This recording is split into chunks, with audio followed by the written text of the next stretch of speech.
வணக்கம் மாணவர்களே. இந்த வீடியோவில் 8ஆம் வகுப்பு கணிதம் அலகு 4 வாழ்வியல் கணிதம் பயிற்சி 4ல் 2ல் 5வது கணக்கு பார்க்க போகிறோம். என்ன கொடுத்துருக்காங்க பாருங்க. 2 பொருள்கள் ரூபாய் 15 வீதம் என சில பொருட்கள் வாங்கப்பட்டு அவை 3 பொருட்கள் 25 வீதம் என விற்கப்பட்டால் லாப சதவீதம் காண்க. என்ன கொடுத்துருக்காங்க? 2 பொருளை 15 ரூபாய்க்கு நிறைய பொருள் வாங்குறாங்க. அதாவது 2 பொருள் வாங்கினா 15 ரூபா. அந்த மாதிரி வாங்கிட்டு போய் அவங்க என்ன செய்கிறாங்கன்னா 3 பொருளை 25 ரூபான்னு விற்கிறாங்க.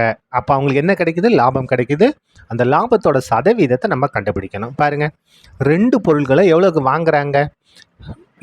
15 ரூபான்னு வாங்குறாங்க. 2 பொருள்களை 15 ரூபான்னு வாங்குறாங்க. அப்போது வாங்கிய விலை தான் அங்கே என்னது? அடக்க விலை. அப்போ 2 பொருளோட அடக்க விலை எவ்வளவு? 15 ரூபா. அப்போ ஒரு பொருளோட அடக்க விலை என்ன? 2 பொருளோட விலை 15 ரூபான்னா ஒரு பொருளோட விலை இந்த 15 என்ன செஞ்சிடணும்? 2 கொண்டு வகுத்தணும். 15/2. சரியா? அதுக்கடுத்து பாருங்க, 3 பொருள்கள். 3 பொருள்களை எவ்வளோக்கு விற்கிறாங்க? ரூபாய் 25க்கு விற்கிறாங்க. அப்போ ஒரு பொருளை எவ்வளோக்கு விற்பாங்க? 25/3. ஒரு பொருளோட விற்ற விலை 25/3. 3 பொருள்னா எவ்வளவு? 25 ரூபா. அப்போ ஒரு பொருள்னா எவ்வளவு? அந்த 25 3 கொண்டு வகுத்துற வேண்டியதான். இது அப்படியே பின்னமாகவே இருக்கட்டும். நமக்கு லாபம்னு சொல்லிட்டாங்க. லாபம் கண்டுபிடிக்க நிபந்தனை பாருங்க. விற்ற விலை மைனஸ் அடக்க விலை ஈக்குவல் டு விற்ற விலை. ஒரு பொருளை விற்ற விலை எவ்வளவு? 25/3 மைனஸ் ஒரு பொருளோட அடக்க விலை எவ்வளவு? 15/2. 15/2. இது ரெண்டுக்கும் குறுக்கு பெருக்கு எடுப்பா பாருங்க. முதல்ல பகுதியை பெருங்க. 2 6 பகுதியை பெருக்கல. இப்போ குறுக்க பெருக்கணும். 25 2 பெருக்குன்னா 50 மைனஸ் 3 15 பெருக்குன்னா 45. இப்போ பாருங்க, இது கழிச்சு எழுதிடலாமா? ஈக்குவல் டு ரூபாய். லாபம் பாருங்க, 50ல் 45 கழிச்சா 5, இந்த பை 6 வந்துடும். இதான் என்னது? லாபம். நமக்கு என்ன கேட்டிருக்காங்க? லாப சதவீதம் கேட்டிருக்காங்க. அப்போ பாருங்க, லாப சதவீதத்துக்கு ஃபார்முலா லாபம் பை அடக்க விலை இன்ட்டு 100. லாபமாக இருந்தாலும் நஷ்டமாக எதில் தான் நம்ம இது பண்ணுவோம்? அடக்க விலையில் தான் நம்ம இது பண்ணுவோம். பாருங்க, லாபம் எவ்வளவு? 5/6 லாபம். அடக்க விலை என்ன?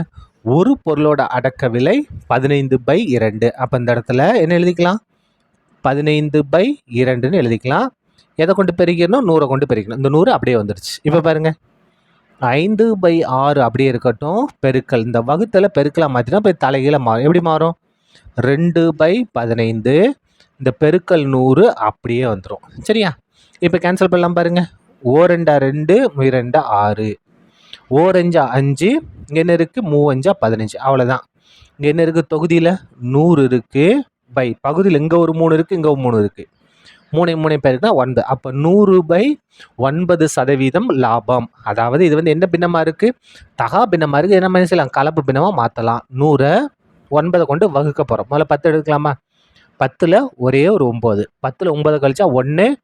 இந்த 0 கீழே இறக்கிடுங்க. மறுபடியும் 10. 10ல் ஒரு 9 9, மிச்சம் 1. கலப்பு பின்னம் என்ன அப்படின்னா ஈவு. ஈவு என்ன? 11. மீதி எவ்வளவு? 1. வகு எண் 9. ஈவு மீதி பை வகு எண். இதுதான் கலப்பு எண்.